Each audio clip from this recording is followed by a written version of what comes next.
agreed upon, we will have Mr.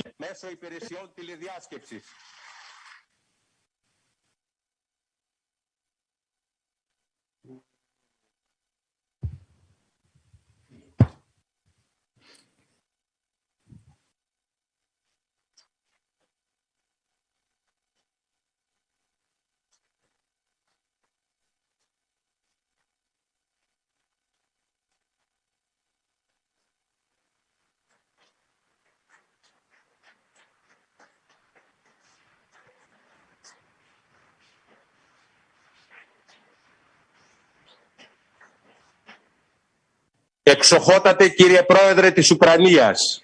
Your Excellency President of the Ukraine, Your Excellency President of the Hellenic Republic, Your Excellency Mr. Prime Minister and leader of the Greek opposition party, Speaker of Mr.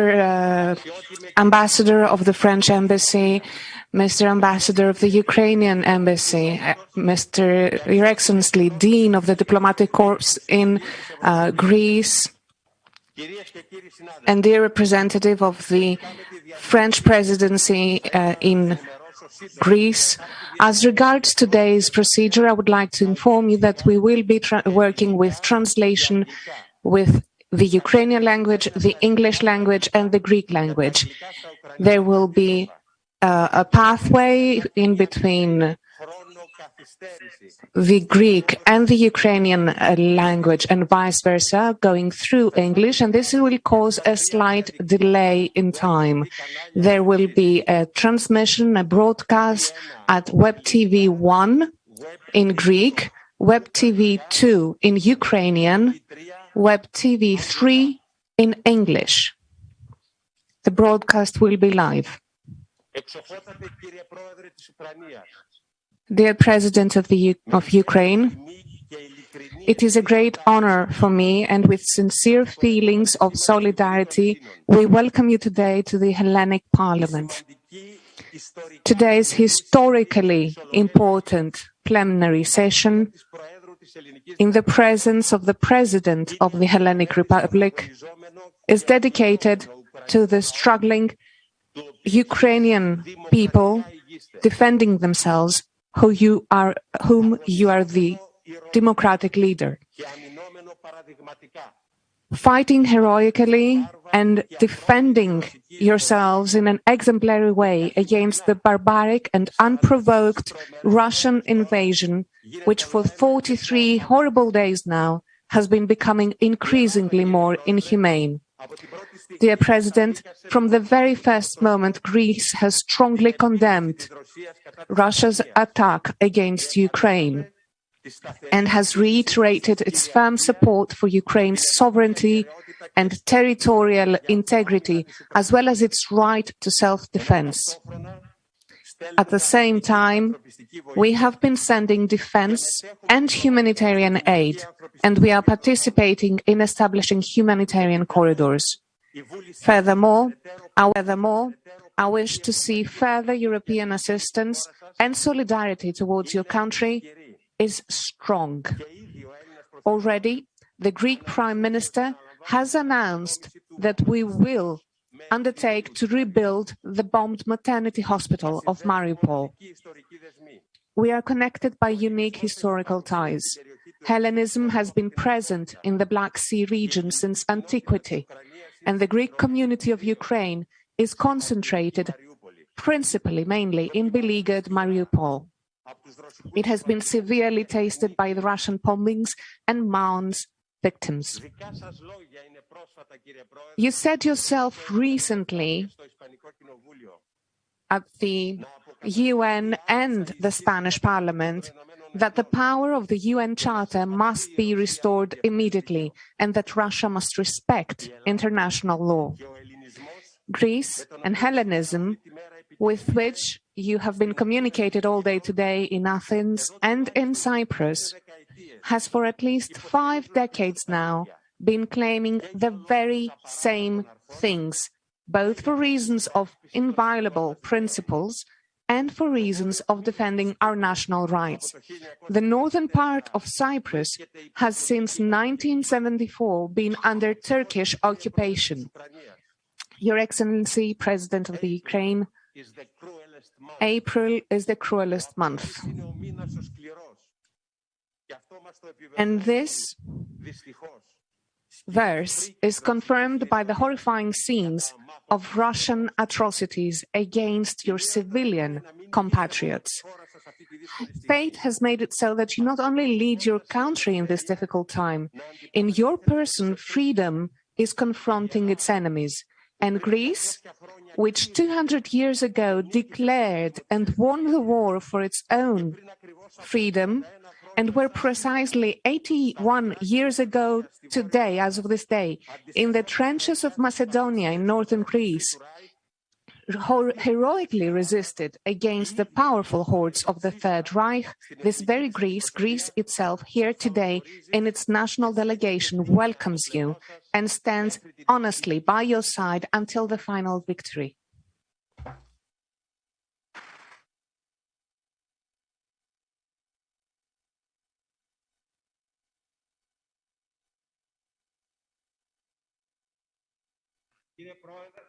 Κύριε Πρόεδρε της Ουκρανίας, έχετε το λόγο.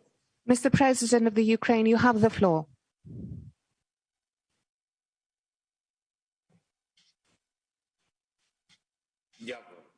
Thank you.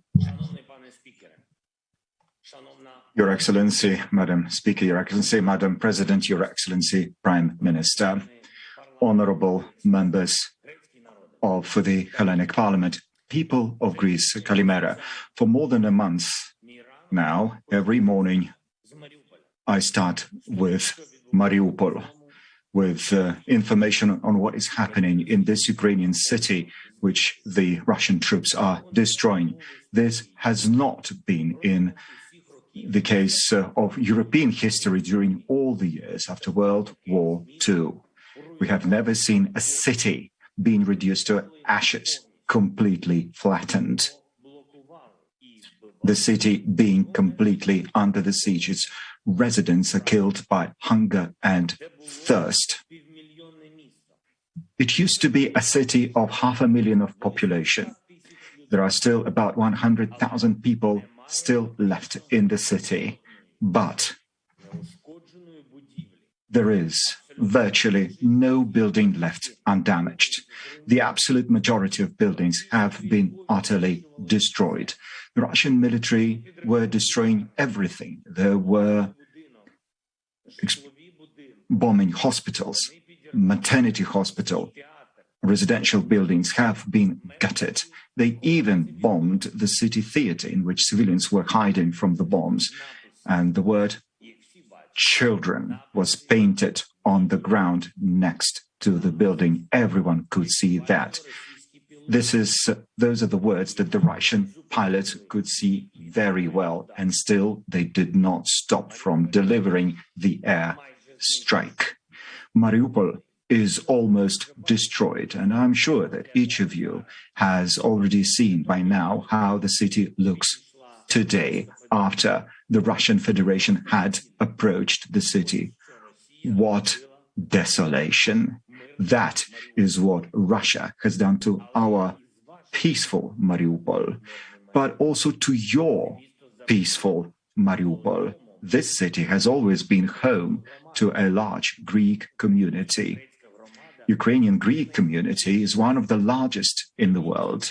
For centuries, our peoples lived side by side. For centuries, we have been bringing up our children together. We were building our future, and the link between Ukraine and Greece is so ancient that it is already impossible to find its beginning. The Greek city-states on our Black Sea coast, the cultural exchange and trade, and the coexistence of our communities, all of that is already thousands of years of our history. Greek Hesonetses was depicted even on our national currency, on hryvnias.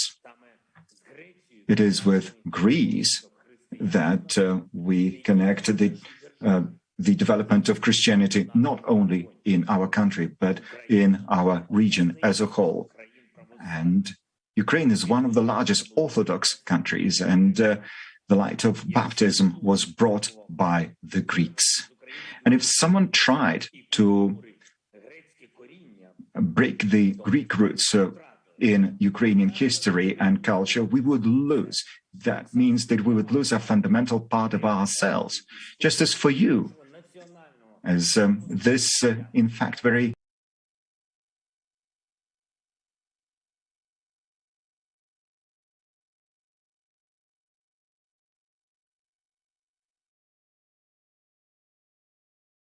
death. Those are the words that reflect not only our struggle against Russia's attempt to destroy Ukraine.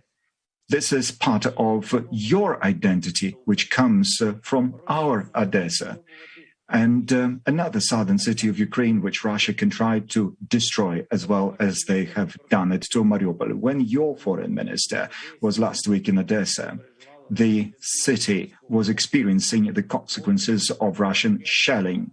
Yet another missile attack was launched. Today, Odessa is calm. But why? Only because our armed forces of Ukraine have been capable to hold back Russian attacks and thwart the barbaric Russian troops from their agreed direction to attack Odessa. The Russian troops have brought death and destruction to the land where for centuries both Ukrainians and Greeks have been enjoying peace and prosperity. Moreover, Russia has started a new deportation of people from southern Ukraine. At least tens of thousands of our citizens have already been taken away to the territory of Russia and to the temporarily occupied territory of Ukraine. Those are residents of Mariupol and of other cities and communities that were hit hard by the Russian troops. This is forced relocation of people by Russia, and it is definitely not the first relocation by the Russians, and both Ukrainians and Greeks suffer from such relocation.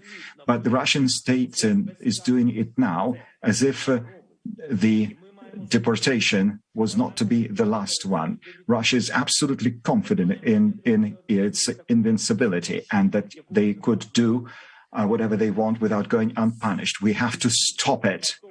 We must bring Russia to justice. We must save Odessa from the same destruction that Mariupol has suffered. We have to find all the people deported by Russia. We have to save at least those in Mariupol who are still alive and who can be saved. Ladies and gentlemen, the people of Greece. Filiki Eteria was created in our Odessa and it played such a role in the history of your state, which cannot be overestimated. And I call on you now openly to create such a new union of friends which will be able to save Ukrainians and Greeks in the south of Ukraine, which will help Mariupol. This city needs humanitarian aid. The city needs rescue. We need to save people, those who are wounded and still live there. Russia has been blocking Mariupol since the beginning of March on land and on the sea. The Russians do not even allow the basic humanitarian cargo to be delivered to the city. And I'm sure that the strength of Greece will help us to realize the mission. And time matters. And please listen not only to me, listen to the words of two defenders of Mariupol who are right now in the city. They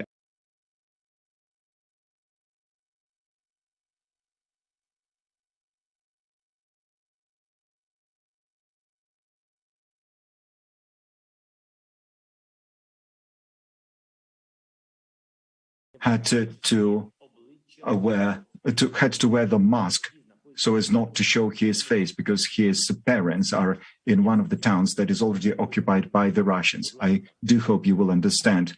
So please let us watch the video material.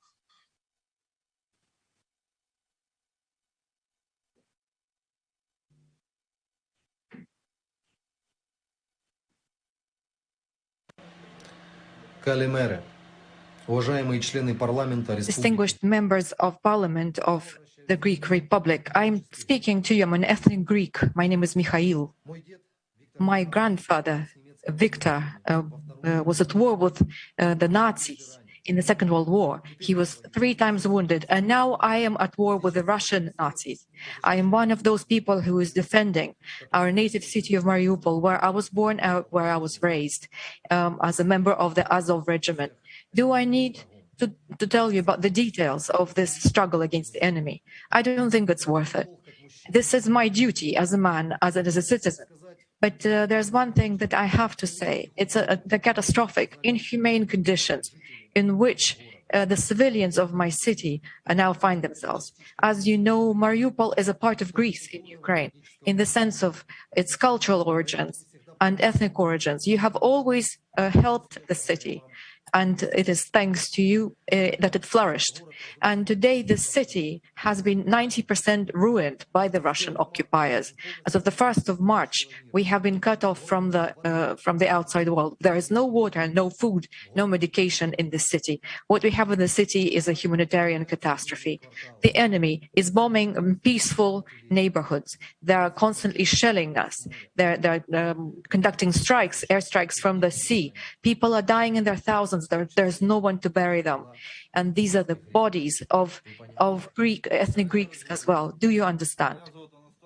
My name is Anastas. I'm also an ethnic Greek, and I am one of the defenders of Mariupol. I hope that you will hear me now. Hundreds of people, as we speak, are dying under the rubble. There is no one to help them. But the enemy keeps shelling. We have no chance to save them. What can you do? You can speak. You can speak about Greek people, about small Greek children who've lost their parents and are dying in the rubbles. We have the courage to resist the enemy, and we ask that you have the courage to provide humanitarian help to Mariupol. They are your people too. Help us to save them.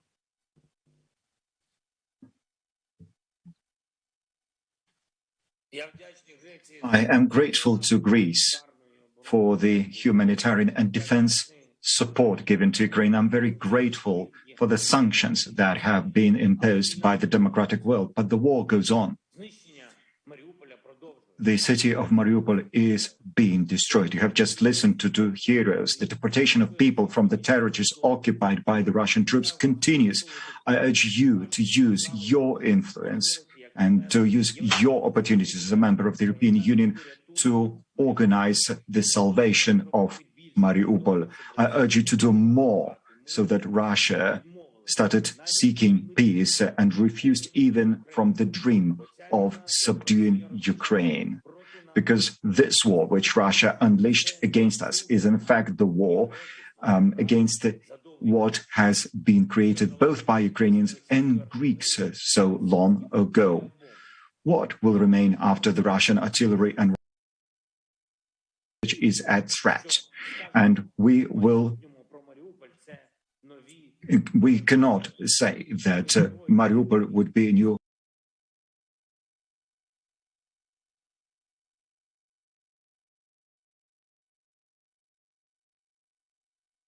they were defending their city. Now we can save our heroes. And also we can repel the Russian troops away from our Ukrainian land. Once and for all, we can teach Russia and any other potential aggressors to understand that those who choose war always lose. Those who try to deprive a country of its independence and its territorial integrity always lose. Those who blackmail Europe with economic and energy crisis always lose. Let us be honest. Since the very beginning, Russia's actions were directed against not only Ukraine, but also Europe as such. And the Russians are doing everything to ensure that Europeans are left without affordable energy and that the energy poverty becomes a new reality on this continent. And Russia is doing all they can to provoke inflation for many people. Russia last year artificially created a deficit on the European gas market, and now they're doing all they can to artificially create a deficit in the world food market. This is a matter of honor for Europeans to answer to such a policy of Russia. And while Russian troops block peaceful cities and deport our people, no Russian bank has the right to earn money in the world financial system. They need to be blocked. Brutal war goes on. No Russian ship should have a possibility of entering any port in the democratic world. Why should we help them? So that they make even more money by for producing their missiles and bombs to destroy not only Mariupol but also other Ukrainian cities. And first of all, we should not give any support to Russian tankers, those oil tankers which provide Russia with a constant flow of money for war. Ukraine needs weapons in order to force the Russian troops to leave our country. We, in particular, need anti-aircraft defense system, artillery systems, and projectiles to them. We need armored vehicles and other things that everyone in the West knows very well. And the sooner Ukraine receives this help, the more lives we can save in Ukraine. And one more point, a historical point. Our peoples have not always been, but will always be closely linked together. I believe that we will be able to bring peace to Ukrainian land. We will be able to bring to justice all those guilty of war crimes against Ukrainians, against Greeks, and against all other people who have become victims of the Russian army. We will be able to rebuild Mariupol and all other Ukrainian communities where Ukrainians and Greeks will live in peace and respect for each other as it has always been in the past. But I also believe that soon Ukraine and Greece will live as equal partners in our joint common European home in the European Union. I believe it. I know it. We will win. We will be victorious, but only together. Thank you very much, and glory to Ukraine.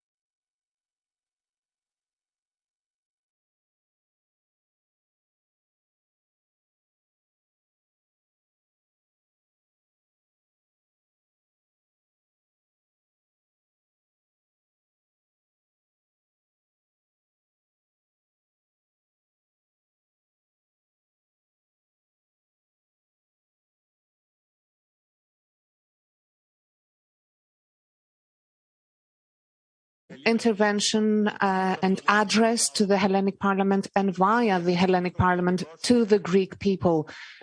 Rest assured, Mr. President, that the Hellenic Parliament will do its debt so that the assistance, the aid that Greece is already sending to your country is intensified and strengthened, because by helping Ukraine, we can help freedom. Slava Ukraine. And, of course, hooray, freedom.